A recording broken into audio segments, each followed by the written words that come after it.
Y'all ready to hustle? Because guess what? Hustlers was bomb!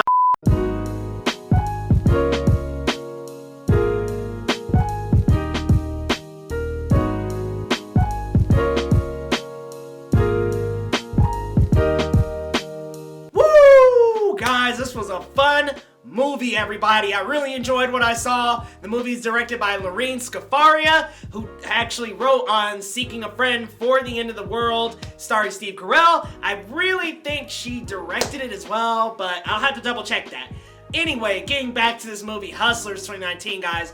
Really, really fun. It's ambitious. It's packed with women power, and it's really good. It's giddily entertaining, actually, and it really let me into the back door of stripping. I mean, honestly, I'm gonna be a little transparent here. I've been to some strip clubs in my day, but I don't know the scene and the business and the culture, and this really drops you right in the middle of it, but it drops you in the middle of it in about 2008. So the movie's starring J-Lo, Constance Wu, with all kinds of people on it. Keke Palmer's a main character, Lily Reinhart. There's all kinds of cameos too. I won't spoil a big one, but there's a pretty big cameo. I want to say maybe towards the middle point of the movie. Huge cameo that's perfect for 2008. So if you can kind of fiddle through your mind and think of a couple celebrities, man, this was a good one. Lizzo also pops up, but she's listed in the cast, so that's not a big surprise. I don't want to ruin that one cameo though, but man,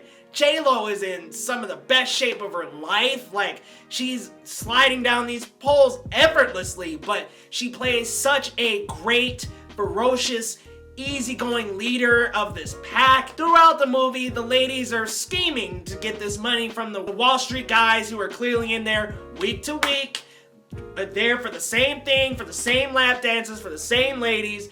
And all this time, I found myself cheering them on. Like, I was like, get it, girl, get it, ladies. Like, I was really cheering them on, and I really liked this movie. I mean, for music selection, again, this is 2008, another stirring age of hip-hop, and think, you know, mid-2000s hip-hop, that was bumping throughout the movie, but it also talks about the recession. It dives deep into the strip club and also gives us a very relatable point of view. I mean, these ladies are just trying to survive, and they're making tons and tons and tons of cash, and then it all comes crashing down. So what do? You get a little bit desperate, and unfortunately these ladies went the wrong way. But like I said earlier, I was cheering them on the entire freaking time.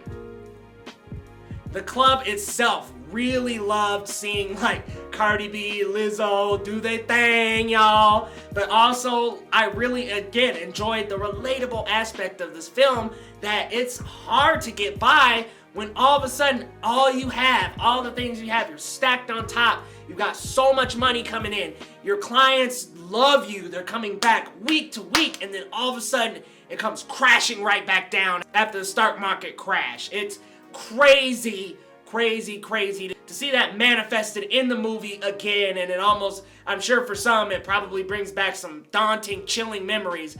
But this looks like a fun movie from the outside, but it actually got a little bit serious at times.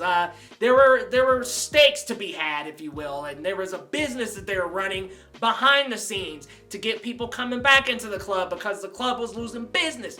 It was a great movie top to bottom. J-Lo, I loved J-Lo's character. She was a fierce leader. She had the pack under her control, but I will say that I did want to see maybe just a little more conniving, a little more, what's the word? I wanted to see a little more. Like, I just wanted to see her maybe a little more evil. I know this is based off the 2015 article, The Hustler Scores, and this very much follows that article. So while the movie is going on, you get scenes in the club of Constance Wu and J-Lo's characters really controlling this business, but at the same time, Constance Wu is talking to the journalist who published this article. So you've got this dual storyline going on, and I would have just liked a little more, like, edge from J-Lo's character. I would have loved just like a little more like harsh and grit from her character, because I thought her character was so conniving to come up with this idea in the first place. And there was just a couple scenes where she was like almost there, you know, she was really pressing and really trying to get the business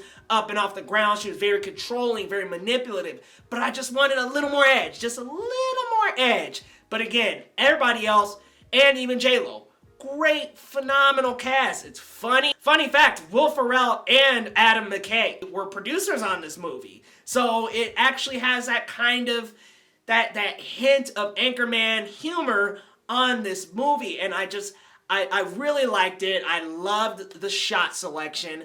Loved the lighting in the club. I mean, it really reminded you of being in a strip club. And it really didn't romanticize being a stripper at all. It kind of just hit it right on the head, in my opinion. Like, this is exactly what I envisioned. It didn't seem like, oh my God, girl, we're stacking up. Like, even though they were still scheming to do so. And I think about it, and that, you know, there are a couple scenes in the movie where they're talking about being a stripper and how it's actually really fucking hard. Like, one of the girls was talking about her boyfriend and how he was a little bit upset about her always being at the strip club. And she's like, hey, one thing guys don't know about strippers, we gotta work 6 days a week, more than 8 hours. And it's a tough grind for them out there. But wow, I really loved this. I loved how imbued with female power it was. Even though they were doing wrong, it still was just such a great female-led cast and movie. Loved every piece of this film, the cameos, the music, the acting, the writing, the direction. I really, really, really enjoyed this film. I would give this an 8.5 out of 10, actually. I thought it was really fun. I thought, it was funny. It was serious at times when it needed to be, and it was pretty realistic and actually very relatable. I mean, let's be real here. If I could become a Chip and Dale.